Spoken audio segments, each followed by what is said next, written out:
Hello, everyone. Thanks for joining us today. I hope you've been enjoying your Advent season. Well, over the past couple of years, I haven't really celebrated Advent at home with a wreath or a calendar, but in October, I adopted a couple of kittens and I bought them an Advent calendar. So the last few days, we've had a lot of fun opening some toys and playing together. How about you, Jeanette? Well, my doggie is spoiled rotten, but in addition to Thanksgiving and Chinese New Year, I really love Advent and Christmas. When the nights are long and cold, the lights, the music, the special foods, and the expectancy make this a real special time of year. We're really glad you're tuning in with us. And if you're new with us, we'd love to make a connection with you. You can text the word hello to the number on the screen. We'd love to send you a gift card for a cup of coffee or hot chocolate on us. Additionally, if there are ways that we can be praying for you or supporting you in this season, text the word prayer to the same number. Well, today we invite you to digitally enjoy a Christmas tradition we've been doing a long time here at Grace. Each Advent, Pastor Brian or another one of our pastors shares a dramatic retelling of the Christmas story through the eyes of a biblical character. And this year, we've been making our way through the Gospel of Luke. And Luke is actually the only one of the four Gospels that tells us what happened on the night of Christ's birth. So today, we'll be listening to the Christmas story from the perspective of, well, we're not going to tell you that quite yet. Our monologue was written by a congregational member in Watertown, Megan Blosser, in partnership with Pastor Brian. And while we were inspired by the biblical texts and historical accounts, we also used our imagination to fill in some of the gaps. So we invite you to use your imagination this morning as we enter into a scene from thousands of years ago. In a moment, we'll hear a very special arrangement of Silent Night that includes many members of our worship teams and our choir. And after the monologue, we invite you to sing along with a carol that inspired our service today as we embrace the invitation to repeat the sounding joy.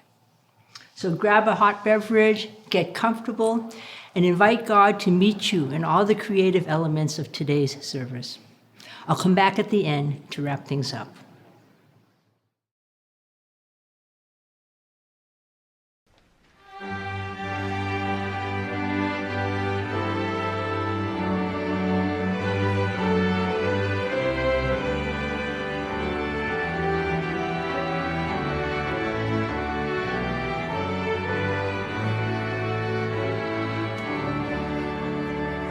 Oh, come, all ye faithful,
I've got a story to tell. I've been working on it for a while now, trying to get the words right, tell things in the right order at the right time. It's what you might call a memoir, personal nonfiction. Except it's not about me. I'm not even one of the characters. But I want to get it right because the right stories change you. They become part of you, and you're not the same anymore. But this story is different. After it becomes part of you, you become part of it. Now, maybe you've heard some of it before. There are angels and shepherds and a star that was new to the sky. There's a young woman and an innkeeper and eventually a baby named Jesus. Like I said, you may have heard some of it before, but you've never heard it from me. I'm a bit of an amateur historian, but I've made my living, and I hope my mark, as a doctor. My name is Luke. Historian, physician, writer, they all rely on the same skills. Observation, asking questions, listening to people, following your nose, following your wonder. I've always been curious about nature, about how things work, how people work, what makes us sick, and what makes us well. As a young man, I completed my apprenticeship and then set out on my own. I had this hunch that being a physician could take me anywhere, to the busiest town or a quiet farm, a golden palace or a dirt floor. We're all the same when we're sick. But I quickly discovered we're not all treated the same when we're sick. Where I saw a person's humanity, others saw their status or stigma or skin. And so I made it my business to see the patients that no one else would see. And it was through one such patient that I heard about another healer who was willing to treat anyone who would come to him. And this man, my patient swore to me, sat with lepers and cleansed them, rubbed the eyes of the blind and made them see, brought back to life a young girl who had died of a fever. Now, I wasn't sure what I thought about miracles. Sure, I'd seen things I couldn't explain, but could someone really do these things? It didn't sound like medicine to me. But the man didn't style himself as a doctor. He was a rabbi. Well, the man's name was Jesus of Nazareth. And plenty of people were telling his story, even then, during his life. Now, I'm not a particularly religious person, and I'm not a Jew, so their practices and prophets were of little interest to me. But if even some of what was said about this man was true, his concern for the poor, for the sick, for people that others overlooked, I had to admit, he sounded pretty refreshing for a religious guy, like someone we needed more of. I never met Jesus in the face-to-face sense. As you probably know, he was put to death by the Romans. His followers claimed he rose from the dead and formed something of a counterculture around that belief. Again, difficult to believe. The claims about this man were swirling, getting bigger and bigger, even after his death. They called him Savior. They called him Messiah. They called him Lord. They called him Son of God. I kept my distance for a while, but this question of who Jesus was, what he had or hadn't done, became difficult to ignore. As over the years, I had several encounters with his followers and his critics. In one generation, he had gone from poverty to revolutionizing the way his people thought about God and faith. And he had done it seemingly by traveling the countryside, talking and listening to regular folks. It was so contrary to the way men usually go about getting power.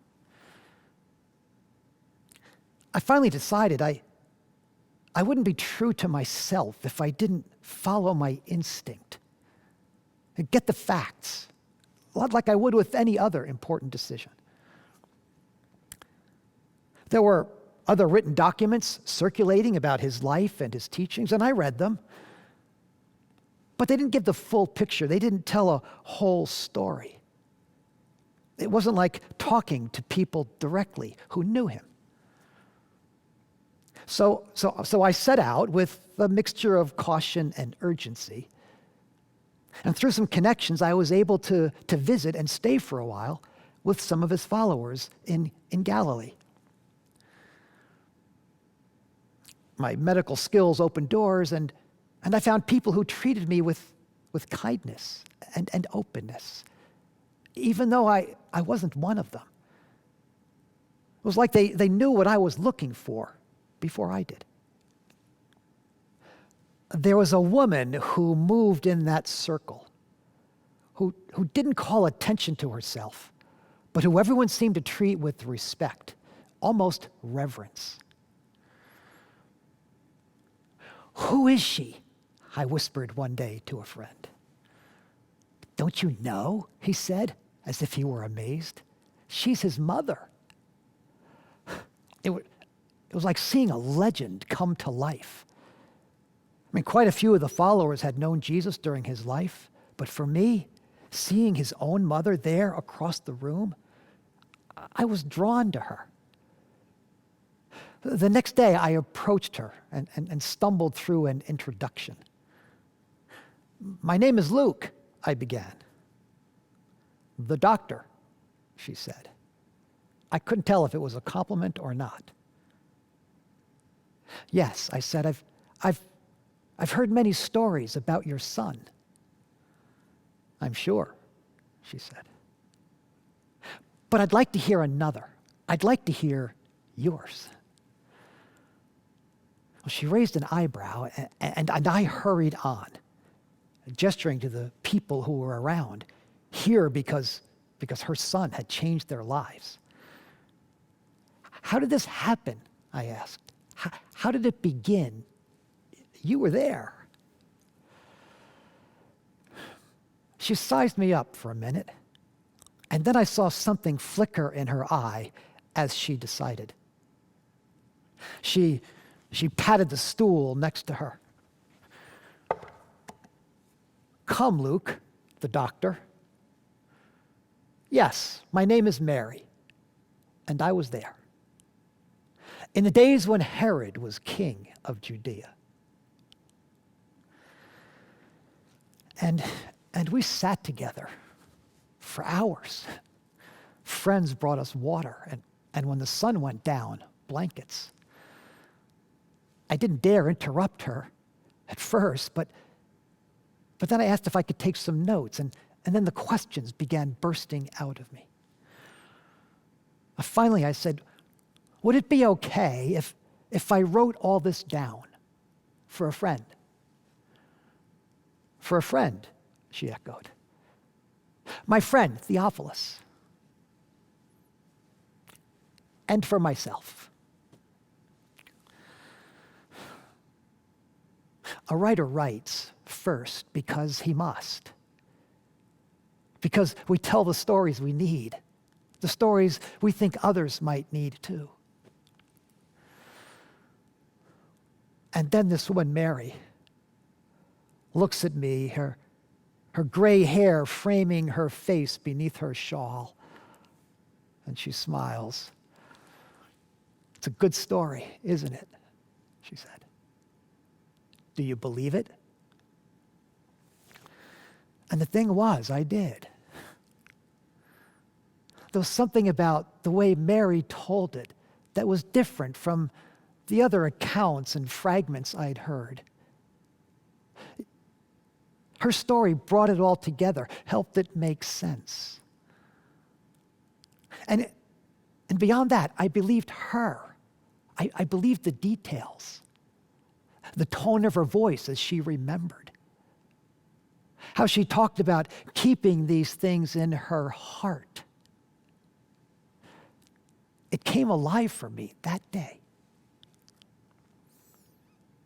So here it is. The prologue to the story of Jesus Christ, according to me.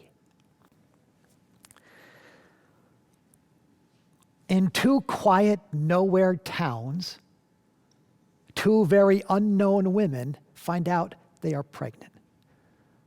A common situation, but not for either of them. The first, Elizabeth, is an old woman with an old husband and no children to comfort her in her aging years. Until an angel appears to her husband, Zechariah the priest, and says, "Don't give up yet. You're going to have a child. He will be a prophet, and he will announce the coming Messiah." Well, Zechariah is not thrilled. Like almost everyone who wanders in and out of this story, when the supernatural steps right in front of them, Zechariah was afraid. I think that's important.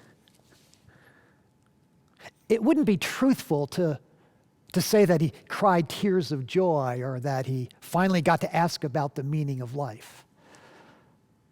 Zechariah was afraid and doubtful. It's been hundreds of years since God has spoken directly to his people. So he waves the incense away and says, "If this is true, give me a sign." And he gets one. He loses his ability to speak.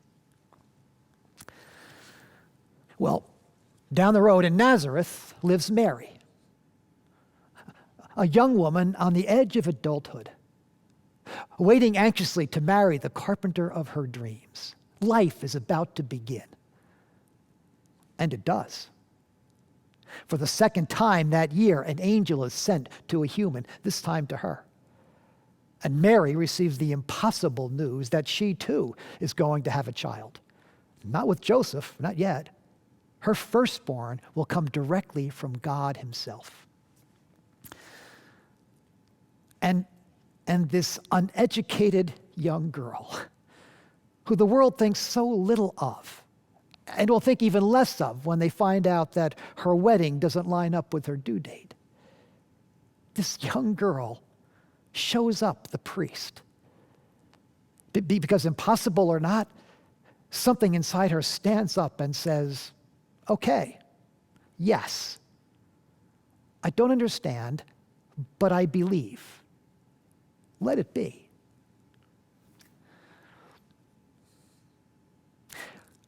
In each of us, I think, God buries the potential to say yes to something great. And through God's help, Mary is able to summon that yes and live it. Now, make no mistake, though, the woman I met 40 years later had seen a lot more life. She'd watched her son, the infant that she had held and nursed and loved, grow up to become a man who could be very frustrating from a parental perspective. She'd had to say goodbye. She watched him die.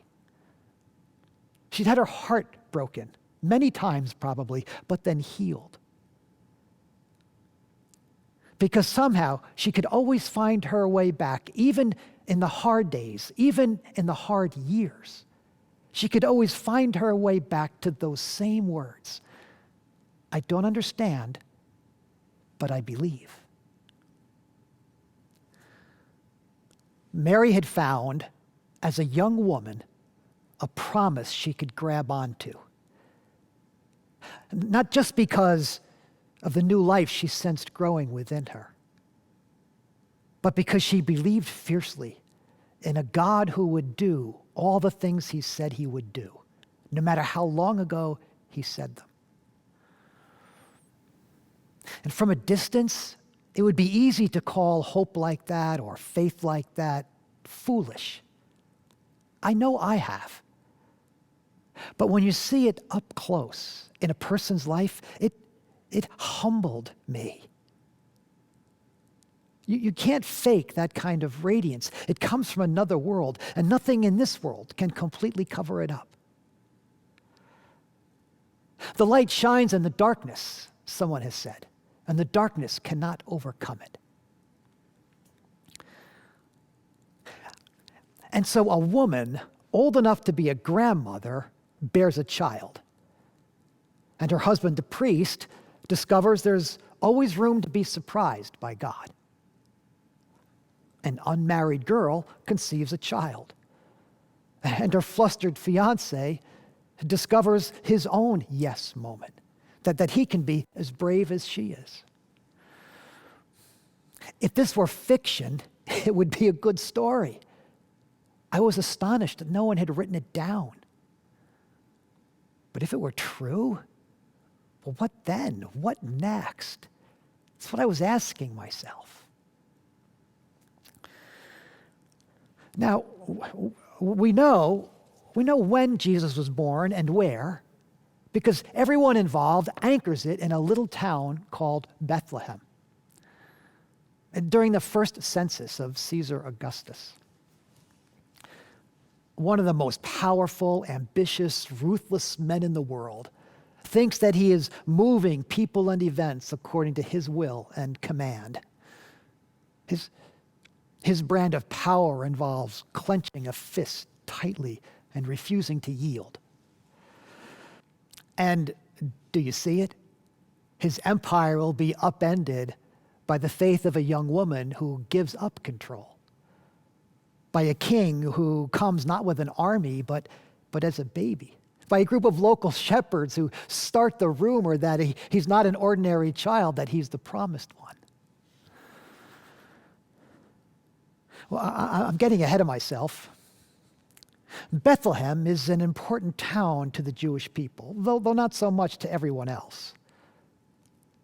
Bethlehem is the ancestral home of their former king David, born a shepherd in the Judean hills. Mary's fiancé Joseph is a descendant of this David, and so they returned to Bethlehem for the census.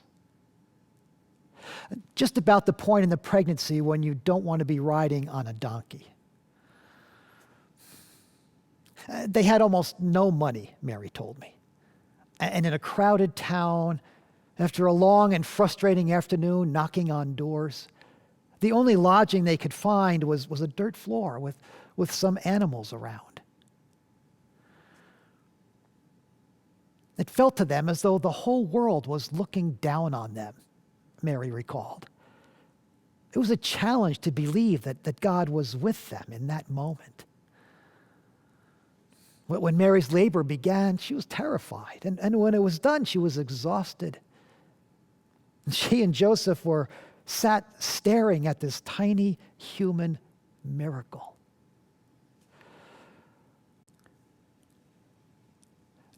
Now, we know a lot about medicine, that's true. But childbirth and infancy are two of the most dangerous conditions in our world. New parents know this instinctively.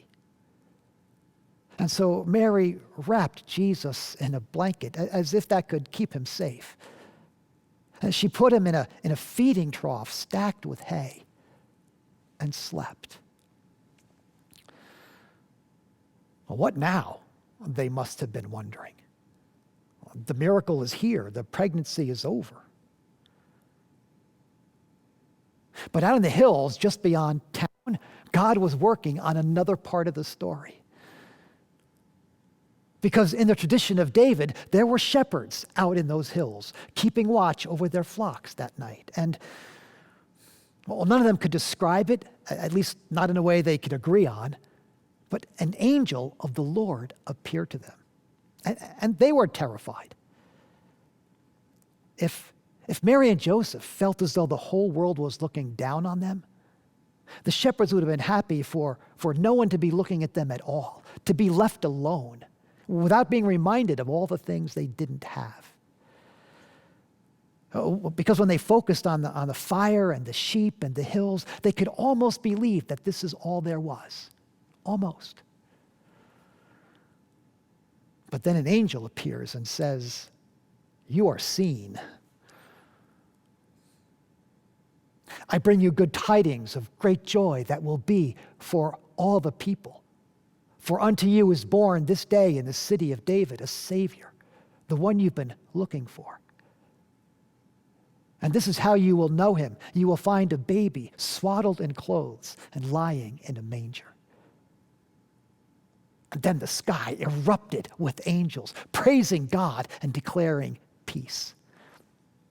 "Well," the shepherds said to one another, staring wide-eyed. "You saw that too, right? Did they do that just for us?" And they rushed off to Bethlehem, breaking every sort of social convention, peering in windows at night, listening for the cry of a newborn child. And they found one, wrapped in cloths and lying in a manger. They told the child's parents about the angels, about the message. And on their way out of town, they told everyone who would listen, because it rang impossibly possible. It rang true. Now, it wasn't all perfect moments after this. Hard things were going to happen soon, and harder things later. Hard things happen to us. Life is hard. The world is still broken. So I think I see why we want to linger at the manger or in the hills or in that room where Mary says, "I believe." Because this story tells us the sort of God we are dealing with and why he sent his son the way he did. He's the God of the overlooked and the undervalued, of the quiet and lonely places. He shows up in back alleys and stables. He's willing to come close, to risk it all for us. Did you know that when Jesus was grown, he described himself as a shepherd, but also as a doctor? One day, some hyper-religious people came to Jesus. They were upset because he had been eating with sinners, a very un-rabbi-like thing to do. "Why do you eat with these people?" they demanded. They probably weren't expecting an answer, but they got one. "Who needs a doctor?" Jesus asked. "The healthy or the sick?" He paused and said, "I have come to call sinners." Maybe you don't think you need a doctor, but if you've got a body, you're not healthy, not completely. Some more than others, but none of us has perfect health. So Jesus was saying he's here for all of us, for everyone. And sin, or evil, whatever you want to call it, we've got that too. I came to that conclusion on my own. We're not okay. We may not kill or steal or start wars, but we're selfish, wounded, manipulative. We're always taking steps away from who we were meant to be. And sickness is serious. Untreated, it can kill you. And sin is serious. Untreated, it's ruining the world. But I've come to believe that no disease gets the last word. No pain or evil does either. Because of what happened in Bethlehem. Because this story is still being written, and the end is going to be good. So Jesus grew, and Mary faded from the story. She was a human, and she was a parent, and that's a hard combination. But she kept these things in her heart, long after her son was no longer a child. except to her. Other people have written about Jesus' teaching and miracles and death. But isn't this a story you'd want to know and share? Isn't this a story you'd want to tell on a winter night around a campfire or at the bedside of a child or someone who is sick? I think people will write songs about this. I know I will never get tired of hearing or repeating it.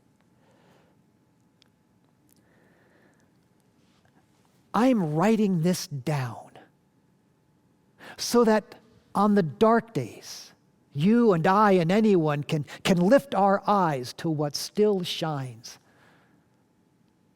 Bring yourself back to this story. Find some shepherds who have just heard the best news of their lives and run alongside them. Kneel by the cradle with a tiny, tired family who simply said yes to God. Sit alongside an ordinary woman who discovered she was loved and cherished by God. And know that you are loved in the same way. I believe more than ever that the journey to becoming well and helping others become well can take you anywhere. It gives me joy. And I hope it gives you joy and comfort too. It's a good story, isn't it? Is there someone you wish could believe? Is it a friend? Is it you? Faith is always a leap. But what I've discovered is that it's not as big a jump as you might think. And there are plenty of us waiting to take your hand and help you along the way. This is the story I want to tell, because this is how the birth of Jesus Christ came about.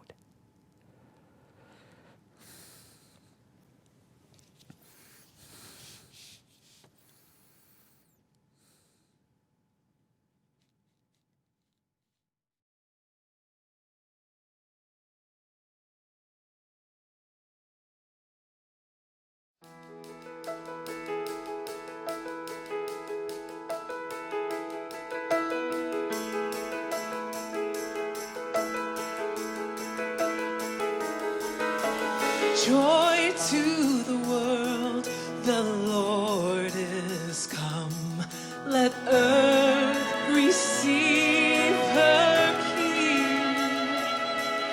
Let every heart prepare him room. And heaven and nature sing, and heaven and nature sing, and heaven and nature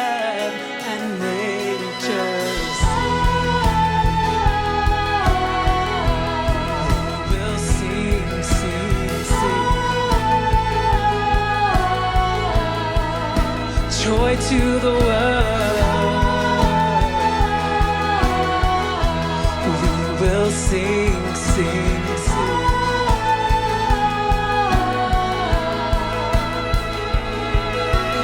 Joy to the world, the Savior reigns.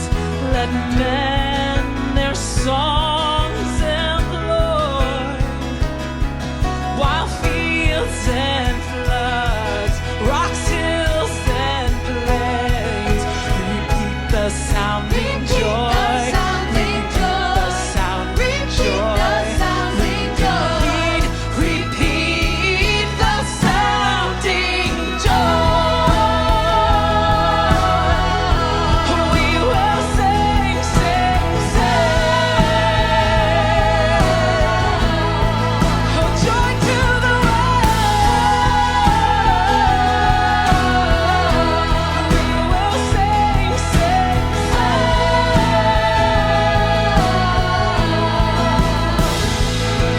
Oh, he rules the world with truth truth and grace, and makes the nations prove the glories of his righteousness and the wonders of his love.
For many of us, we've heard this story many times. Some years it strikes me with a freshness that just knocks me off my feet. What an amazing, counterintuitive way for God to make his presence known to the world. And thank God that a chap named Luke wrote it down.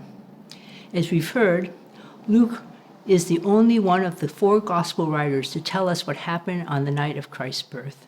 He literally gives us the story of Christmas, what's become manger scenes in movies, Christmas pageants, carols we sing, TV specials we watch, and a story we retell year after year. I bet he didn't know what an amazing influencer he'd become. So why did Luke decide to include this birth story in his gospel writing? Well, maybe because as a physician, he got to talk about the miracle of birth. Medical folks are so often amazed at the complexity and the wonder of the human body. Another reason may be because of what it uniquely tells us about Jesus of Nazareth, who is both like and unlike every person who's been born into this world. He came into this world needy and vulnerable and was touched by sickness, sadness, and the politics of his day, just like us. And yet he brought into the world the love and power of God to overcome every sickness and sadness and to lead us in new and better ways of being human. Because as Luke said in our monologue today, the end of God's story was begun in Bethlehem, and it's a good story. It's bright. It's a reason for hope, comfort, and joy. Don't ever give up on this, not even in a year like this one. Friends, today's story is a good one. Maybe even a story that's part of your traditions as well. Do you believe it? If you don't, or if you still have questions, you really owe it to yourself to investigate. Is it credible? Is it compelling? Well, let me invite you to do what Luke did. Read a first-hand account about Jesus. In fact, you can start by reading Luke's gospel. And as you read, ask questions about the text. Talk with people who believe and live it. And then come to your own decision. And if you have believed it, then you also have a story to tell. Your own version of the Jesus story. How you came to believe it and how it has changed your life. By sharing and telling this story, you get to repeat the sounding joy. Well, it would be our honor to accompany you as you investigate or help you share the Jesus story. You can reach out to any one of our staff, or you can write me, jyep@grace.org. We love to hear from you and help point the way. We also want to invite you to join us for our candlelight service, which will be available to stream starting December 22nd. This year, it's a super easy way to invite someone to watch it with you. It's an amazing story told in a fresh, creative way. Our carol today is Joy to the World. It speaks of a world where the Lord lives and reigns and his blessings flow. Sorrows and pains are no more. He rules with righteousness and justice, truth and grace, and the nations are glad because God is on his throne. Friends, we get to experience some of this now, and the amazing thing is that the best is yet to come. This is a story to tell. So may you and yours know the blessings, love, comfort, joy, peace, and hope of Jesus this Christmas time.